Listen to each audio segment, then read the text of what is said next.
Welcome back to the Barbican Centre for the WilliamHill.com UK Snooker Championship final. It's been an absolute epic so far. The defending champion Mark Selby leads 5-3, but Neil Robertson picked up the last two frames of the afternoon session. And with me to talk about the exciting action that we've seen and the action to come, we've got Ken Doherty, former world champion, and Phil Yates, commentator, pundit, snooker knowledge extraordinaire. Ken, let's start with you first of all. Just how important were those last two frames for Robbo this afternoon? Well, they could prove pivotal in the context of the whole match. There's no doubt about that. I mean, at 5-1, we've seen a completely different Neil Robertson today than we saw against Stuart Bingham, and throughout the whole week. He looked bereft of any confidence. He looked very frustrated the way the match was going. I mean, he's really let Mark Selby dominate the play and dictate the way he wanted to play, Mark Selby, and that was getting to Neil Robertson a little bit. I think Selby has sort of missed a trick in a way that he could have easily been 6-2 up instead of only 5-3, and maybe even more than that. But you know, you have to say hats off to Neil Robertson. He dug in and he made a nice century break, and particularly the century break in the last frame. I mean, that will give him great confidence going into tonight's session. The match is back on, but at 5-1, it was looking like it was only going one way. Phil, were you surprised at Neil Robertson's body language? Because he's normally quite an upright, quite a positive-looking character who seems engaged with the game, even when he's not at the table. But there were some real worrying signs early on that something technically wasn't right. I think one of the reasons might be that he's very, very tired. He's had a busy season so far. And Ken was mentioning that century break in the last frame this afternoon. That's his 56th century in professional competition this season alone. Now, when you consider the record is 61, he can make 100 centuries this season, which would be extraordinary. So I think he's put a lot into the tournament. He's invested a lot into the season so far, and maybe it just caught up with him today. But, you know, it's a two-session match. That's the beauty of the UK Championship, and he's well capable of coming back. And what a way for Mark Selby to start today, because a lot of people were talking before the match that apart from the wonderful 147, you've got to look that up on our YouTube channel. If you haven't seen it, you must. The final black's incredible. But a lot of people were saying that apart from the 147 yesterday, up until today, Mark hadn't really consistently produced his A game. True, but you know what happened at the Masters? Selby beat Robertson in the final there, and up to the final, Robertson was definitely the superior player. Robertson had quite a simple semi-final in the afternoon at Ali Pali. Selby was playing until midnight to try and beat Graham Dott. I think he came back from 4-1 down, and everyone assumed all of the momentum was with the Australian. Yeah. But Selby won the match.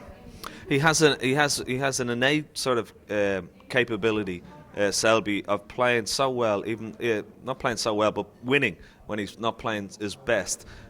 We thought that he'd have to improve. I mean, he's only played 50% of his capabilities to reach the final. We said that we'd have to improve immensely if he's going to really have any sort of hopes of lifting this title and going back to world number one. And I mean, the way he started off in the match today with that wonderful century break, he's upped his tempo around the table, and he looked a different player today than he did against Ricky Walden yesterday. So he's improved as he's gone along, and he's upped the tempo, but he dominated the play. He played like Neil Robertson played exactly into his hands. Selby dominated, played some good safety, kept them out, and when Neil Robertson was getting chances, they were sort of itsy-bitsy chances, and he wasn't being able to capitalise on them. And Selby had them in the palm of his hand at 5-1.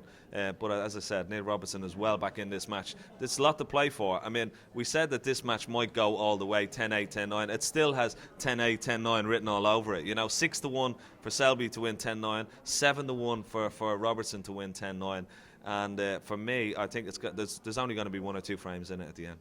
Ken, talk us through what a player does between sessions of a big final, because it's been quite a tight turnaround. The players came off at around about 5:30. They're back on at 7 p.m. It's not enough time to go for a sleep or to have a full meal.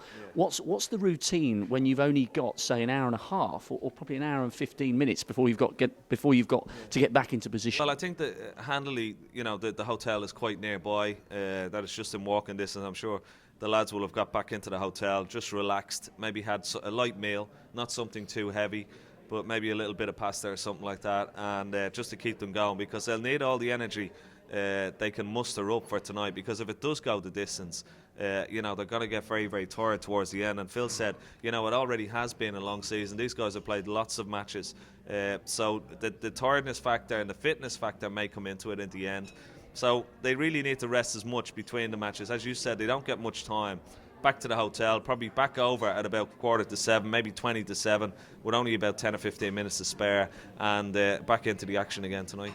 Well, Phil, as Ken said, it's been a really, really long season already. The players now play so many more matches across the world. But it's also been a very long tournament. There have been extra matches that Neil Robertson and Mark Selby have had to play in order to get to this final. So the mental and physical fatigue could come into play this evening.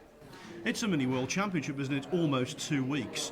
Definitely, these formats are very hard on the players, I personally believe. But, you know, whatever format they have, the same guys get to the finals, don't they? Yeah, the cream rise to the top. We had the best of 5s at the World Open a few years ago. Robertson, O'Sullivan in the final. We have best of 7s, best of 9s, best of 11. Whatever it is, these guys always are there or thereabouts. And although it might seem like a little bit of a cliche, I think both of them are winners because they're just consummate professionals. Yeah, they are. They are consummate professionals. There's no doubt about that. You know, they go about their business with the utmost respect for each other and indeed for any of their opponents this week. They don't take liberties. You always see them in the practice table, even between sessions, and they look after themselves well. And you know, I think it's a credit to the game. I think it's, you know, we've had a great couple of weeks, 10 days. We've had some marvellous stories that we talked about earlier. But I think the fact that these two guys are in the final, and of course vying for that #1 spot as well as the UK Championship going into the new year, it just, you know, it sets everything off. Well, just touching on that world ranking, is that at all a factor in the back of their minds? Because every player wants to be #1, but they've got to win the match first. And just to clarify, if Mark Selby wins this title, he becomes world #1. He would swap places with Neil Robertson. But so you think that's a factor? I mean, first of all, you just you look. Basically, when players go into a big final, all they want to do is, like, you know, they think about the first session. They think about, like, trying to have a lead, those little mini sessions. You know, the first 4 frames, they want to get a lead. They want to be leading at half time, and that's the way they look upon the match. They won't try and look. They want to get their hands on the trophy first and foremost. The bonus is, of course, getting that #1 spot. But first and foremost, both of those guys want to have their hands on that trophy for different reasons. Mark Selby, defending champion, he wants to keep the trophy, obviously. And of course, Neil Robertson, he's gone for that triumvirate of having the Masters, the World Championship, and of course the UK Championship. Not many players in the history of our game have achieved that. So that would be a magnificent milestone for Neil Robertson. So for different reasons, they want to get their hands on the trophy first. But the bonus, of course, is being world #1. Yes, Robertson would only be the 8th player to win the Masters, the UK and the World Championship during his career. So it's a very elite club. I think the other statistic that is very worth saying about this final, if Robertson does win, it means that there's been 6 world ranking tournaments this season. All 6 would have been won by players from outside Britain or Ireland. Now, that's just unprecedented. Unbelievable, yeah, it's an incredible stat. Well, it shows you where the game is going. It shows you the future of the game. It shows that it's in a healthy position as well, not only in Europe, in the UK and in Ireland, but also around the world, Australia and China particularly, and of course in Asia. And I think, you know, the good thing about this week, and I know a lot of players have been giving out on that, and there are a lot of matches, 7 matches to win this tournament, but for the game to go forward, you know, for the young guys only in Britain and Ireland and indeed Europe, for players around the world, they come in at the 1-2-8, whereas before the layered system would have been so difficult for these players to come through and play these top guys on you know, such a grand stage. Just finally then, we could talk all evening, but the match is going to recommence fairly soon. Phil, your assessment, how do you think it's going to go? It's so tight, so tough to call. What do you think? At the start of the day, I said if someone wins 10-6, in my eyes that would be a runaway with these two. It's all about on the day because they're so evenly matched and they're such brilliant players. I'd hate to give a prediction other than to say I believe Ken's right. I can't see anything other than 10-8, 10-9 either way. Yeah, me too. I think it has all the hallmarks of going 10-9 on the final black. That would be a prediction. I don't know what odds you'd get on that, but no, I think it would be fitting, you know, if it did go close, because you know, you got the best players in the world, the top 2. They're playing for the UK Championship. I think if it went right down to a dramatic finish, I think that would top off the whole couple of weeks here in New York. And it's been a fantastic time here. It certainly has. Guys, thank you very much for your company. The stage is set, as Ken's just said, for an epic climax to this year's WilliamHill.com UK Snooker Championship final. We cannot wait for this very last instalment of drama.